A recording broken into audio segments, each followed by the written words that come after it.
Hey guys, Nexie here from Greedy Dragon Brewing. Welcome back to another episode, and today I've got a little bit of everything. Some news, a little bit of shoutouts, and of course, trying a beer. So I'll try to keep it short, but if I go over, I go over. So let's get to it. First of all, on the news front, for those people that know me well, one of my biggest frustrations about where I live is that I don't have a local homebrew store. Most of my supplies are brought in from other areas and have to be shipped here, which makes brewing very expensive. So a lot of times I have to supplement my all grain brewing or partial mash brewing with Cooper's extract kits. And there's nothing wrong with that. The kits are nice to fill up your kegs, but sometimes it makes it a little bit challenging when you want to do collaborative brews or you have a recipe that you really want to do and then it becomes a little bit cost prohibitive to do that. So on a good news front, there's a company that started in Kelowna, British Columbia. It's called Kelowna Brew Supplies, and just started out in business, and they supply everything that I need. Better than that, they can send it here, and I don't have to pay extra shipping. So that is fantastic. His prices are extremely reasonable. I talked with Sean, who's the owner of the Homebrew Supplies, and man, it is really about time. He's a great young guy with some good business savvy, and his prices are very reasonable. I'll put a link up to their homepage. So if you are in the Okanagan area of British Columbia, definitely that's a place to go. I got a pound of Cascade hops and a pound of Centennial hops for $10 a pound. So that was an unreal deal. And we met up here in town and we discussed a couple of things, and there was a couple types of hops and malts, etc. that I was looking for, and within a day or two he had sent me a message back saying that he could get it, and yeah, that's it. So that's really exciting. So that's gonna make it a hell of a lot easier for me to get the brews down that I want to with less delays and of course better pricing. So that is fantastic for me on the brewing front, and hopefully for you as a viewer. Beyond that, it's also been exciting for us Canadians or people that live in British Columbia, in particular in the Okanagan Valley, because I don't know if you're aware, and this is kind of for my UK friends, that the Duke and Duchess of Cambridge, so Prince William and Kate, took a tour of British Columbia. I think they were here for 8 days, or have been here for 8 days. And they in fact came to the Okanagan Valley. I think it's the first time ever. And visited Kelowna, British Columbia, UBC Okanagan, which is the University of British Columbia, but they have a campus there for an anniversary celebration. And they went to Mission Hills Estate Winery, which is an internationally renowned winery that's located here in the valley, and got to sample some gourmet food from chefs from all across British Columbia, as well as some craft beer and some of the finest wines in the region. And I've mentioned it before, but the Okanagan Valley is called the Napa Valley of the North. So we have some incredibly good wines, very diverse types of wines, and kind of exclusive wines, because the wineries here tend to be smaller, more boutique. So yeah, it was pretty neat. I unfortunately didn't go to wait in line for the entire day. I had to work, but it's exciting nonetheless. I watched that on the news. So if you're into watching the Royals, it was kind of neat to have that kind of exposure, and they seem like really down-to-earth people and very concerned about what happens here in British Columbia and what happens here in Canada as part of the British Commonwealth. So that's exciting news, and not something that happens every day. And beyond that, I've got my Canadian Rye PA, which is now ready to drink. This has been in my fridge, and I am going to try it right now. Now, I am doing this one-handed, so I'm going to stop mid-frame and pour this into the glass, but let's see if we can get a hiss out of this first. Oh yeah, there we go. and let's get back to the tasting. And here it is. Now on the camera it might come out with a slightly brown color, but in fact it is a deep copper color with an off tan head, fairly tight bubbles. You can see, I hope you can see, that there's some decent carbonation going on there. A little bit of a snowstorm. It was a rye beer, so I wasn't expecting it to be clear, but it is relatively clearer than I thought it would be. And it really turned out beautiful. So off the nose, you're getting that rye spiciness, and you're getting bombarded with both the combination of spice and pepper and then the aromatics from the hops. So you're getting that little bit of like grapefruit or tropical fruit, slight notes of maybe a slight grassiness, but very aromatic sweet malts that are coming off of this. And look at that.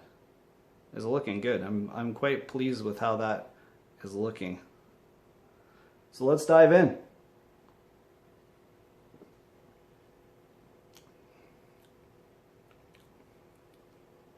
Decent.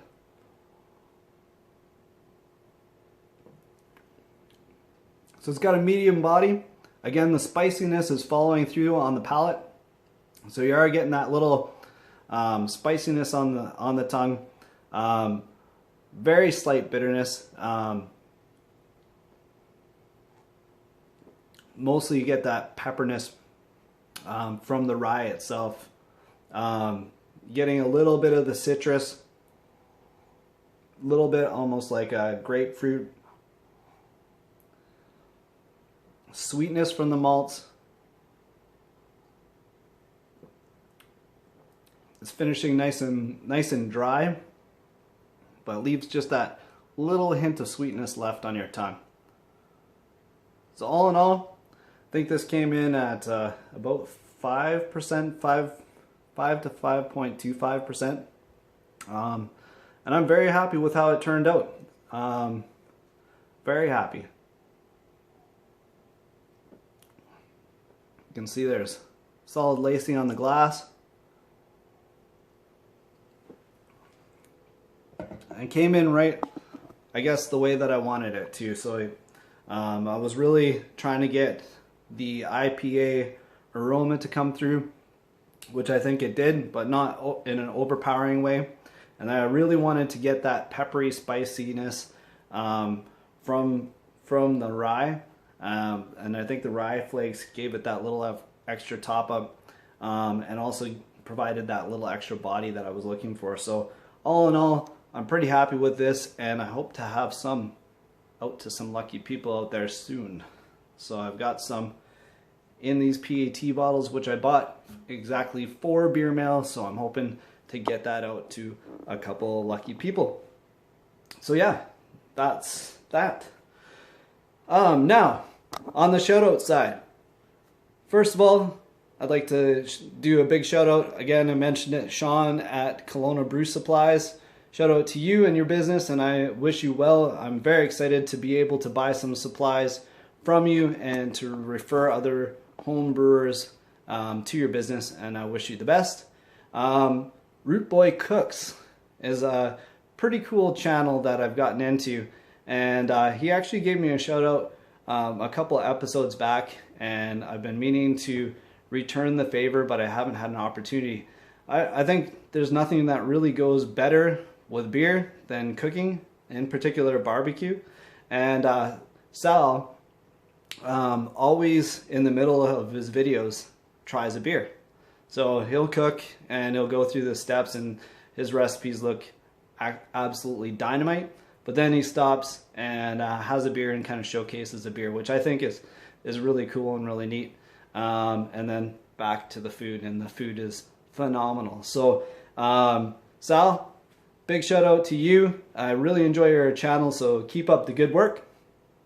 On the brewing front, of course, Dino, I really enjoy your videos, and I don't know, there's something about the New Zealand feel, like Zane, love your videos too. So and there could be others out there that I'm watching and really enjoying, but those two stand out in my mind all the time, and I consistently try to watch those videos and comment on them. Dr. Hans, who's from the 17 Brew crew, he's started his home brewing channel, and I've been meaning to give him a shout out. He did a beer for Strat, and he's done a lot of things on the 17 Brew crew, so I thought it was worthwhile to give him a shout out. And of course, Sticky Tentacles, I always enjoy your channel. It's fantastic stuff. Love the music, the heavy feel. The brewing videos are great, and you've been sending out beer mail to pretty much everybody except for me. So a big shout out to you. Let's see, gosh, there's so many other people lately that I've been watching their videos. Oh, sorry. I know I've shouted out to Polly Detmertz before, but one of the funniest videos that I've watched in a long time was Polly getting a little bit too happy when it came to his football, and posted a video, and that was very entertaining, and I loved it. I absolutely loved it. So Polly and your Lions, love it. Can't wait for another drunken video, and hopefully I don't end up doing that, as you know, hockey season is coming up and football season will be coming to an end, and there's baseball still going on too, so you never know, right? You never know. Anyways, in my next video I'll probably think of all the people that I forgot. Oh, the drunken one, geez, the usual group of people. Of course, the SJ Pour Challenge is going on. Steve Mertz, the Canadian Sasquatch brewer. I missed him. He came through town in the summer, and I really wanted to have an opportunity to meet up with him, but unfortunately it overlapped with my business schedule, and I wasn't able to meet up with him. So that was entirely too bad, but I'm hoping that he'll be back in town next year. And I think that's about it. Until next time. So, final thought. If you do have beer mail, if you're thinking about sending out beer mail, if you want to send beer mail out to me, I haven't had beer mail in a while, and I'd like to try your beer. More than happy to drink your beer, in fact.